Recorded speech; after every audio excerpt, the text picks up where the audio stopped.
Hey guys, welcome back to the C&J show, and I got my favorite gin and juice here, and my sister Neek, and we hope that you guys are having a good day today. Now, Jen, let's get on with this topic. All right, today we're going to talk about the story of 25-year-old Khalil Bristol and her 7-year-old daughter, Tyriella Jefferson. A call out for help and those pleas left unanswered. That's just tragic, right? And especially if there was an effort to try to avoid it in the first place. Family identified 7-year-old Tyriella Jefferson and her 25-year-old mother, Khalila Brister, as the pair found dead in the Northridge Lake on Thursday. Well, now that family reeling with the pain of wishing more was done. We called the police. Her mother made contact with the police. She said they looking for the car. Everything gonna be okay. So we just assuming we gonna see like a little an alert or something. But an alert never went out. According to Milwaukee Police Department's policy on issuing a critically missing alert is someone who put themselves or others in danger if the missing person is 11 years or younger or if they are suicidal. The family have spoken that they've called the police, they called everybody that they were supposed to, taking those steps of reaching out for help, doing what we've been told to do over and over again. And those calls, pleas for help, were just unanswered. How do you even speak to that now moving forward for other families when they have to reach out to emergency? Yeah, we want to be able to respond better, just as an entire system, right? When somebody is calling out for help, we want to have the type of infrastructure in place that can respond to that help. In Milwaukee, Gabriela Garza, Tragically passed in a murder-suicide, I guess you can call it, because her mom, Khalil, basically drove their car into a river and subsequently killed both of them. Now, the reason why we want to talk about this story is we feel like it's very important to talk about mental illness, especially around this time of year, during the holidays, around New Year's, where people are more in their depression and things like that. And, you know, it can be a very hard time for a lot of people for various reasons. So, yeah, we just want to get into that and talk about that. Yeah. Yeah, so basically, with the story, how they were saying it with her family. When I say that, I mean like her family, her friends. They said that she had been suffering with the mental illness, I guess, for some time. And, you know, they didn't go into specifics about, you know, what she was doing, but basically saying, you know, she was acting different. She was acting weird. And, you know, they just noticed the change in her. But I don't think anybody got in her business, you know, so to speak. You get what I mean? And especially her being like a young black, you know, girl and things like that. I do think they are the least, you know, people tend to check on black women much less, I think. You get what I'm saying? Or black people in general. We don't check up enough on each other to say, hey, you know, what's going on? Why are you acting so different? You know, what is it? Is it bills? Do you need me to get the baby from you for a little bit so where you can focus on some things, you know, for yourself? It's just kind of like, well, you know, she had to figure it out. I had to figure it out, you know. And so a lot of times it's not the right, you know, answer. It's not the right approach because grandma did it. That don't mean that the up and coming, you know, younger generation would be able to do what grandma, what mom, or whoever did because, you know, life, you know, it's much different now these days, I think. Yeah, and two, with this, I feel like what everybody can do, you know, I know that everybody holds something to themselves, and like someone said, yeah, you know, it seemed kind of strange. Now, I'm not speaking for every community. I'm going to just speak for my race alone. In the African American culture, sometimes what we do, we kind of like say things like, oh, you good? Or if you need something, let me know. Or, you know, hey, I'm a phone call away. But sometimes it's a little deeper than that. You got to take it like a step further. If you're asking somebody if you need some money, don't ask that. If you got it to even just to say, do you need, just give it. Like, oh, you know what? Here, you go $100, girl. I'm good. Whenever you get it, give it to me because some people still will not say. They can be needing it like, darn it, I needed this 8 months ago and you just not did it, you know. So we got to stop with all that. If you need something, call me. You know, like the people say, okay, she was acting a little weird, a little funny, whatever was going on. Okay, when you're noticing people as out of character, they could have took something could be going on, you don't know. I just feel like if people, I'm gonna assume that this was something that just came about, that this was not a long term type of a thing. I'm thinking it was something that just kind of like how they put it, like, wow, you know what, she just kind of, well, she was acting a little strange. And you know, to think about it, how things do go, I don't even want to say, could you even say like it's a mental type of a thing, where when we think about mental illness, we think, okay, you didn't lost your whole completely mind. You're not there, but you had your daughter with you. Like, you knew that, okay, she got to come with me because probably ain't nobody going to be there to take care of her. Right. Or something like in that type of a way. So it kind of makes me think, you know, where did you just fall on hard times and it was really just a stressful situation because you was trying to reach out to the dad and you just didn't know what to do?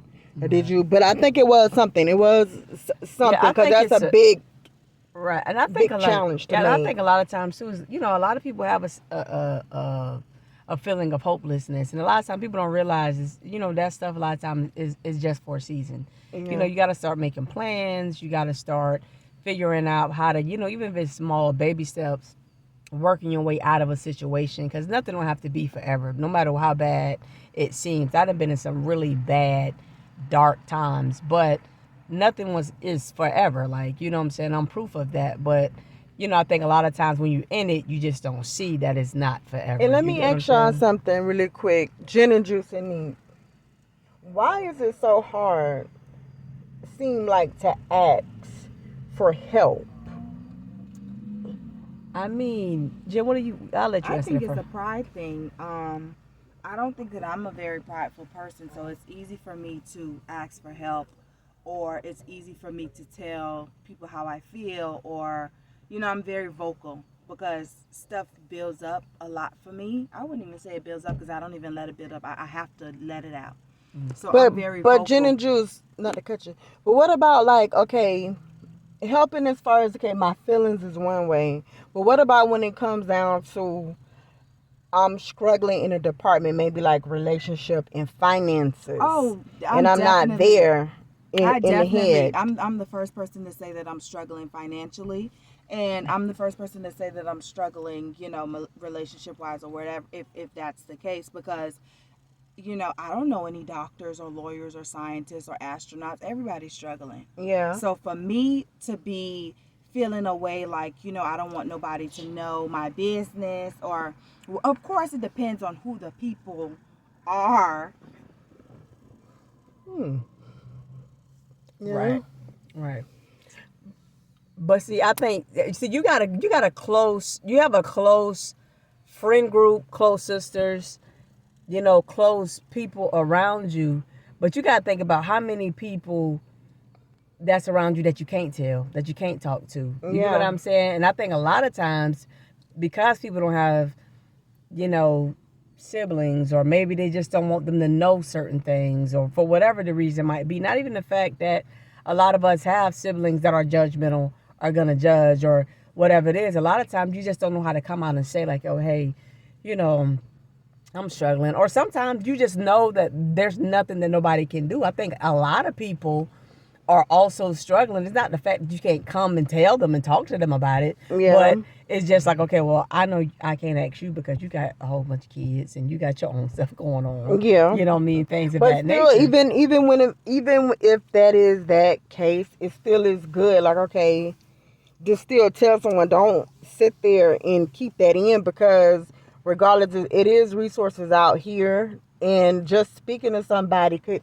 just give That's you true. 2-3 days of hope, and on that third day something can magically happen or That's something. Like, true. just don't sit there and be, you know, doing this, because obviously something was going on in her head. We're feeling like, okay, you know what, my daughter is here, and I'm pretty sure this was a very scary thing for the daughter. It have to Absolutely. be a very scary thing to see your mom panicking. You don't know what's going through her mind, and she done made this decision Mm-hmm. based off of what, and then you did ask the baby daddy. I don't know what I'm pretty sure that she was trying to probably get him to get her.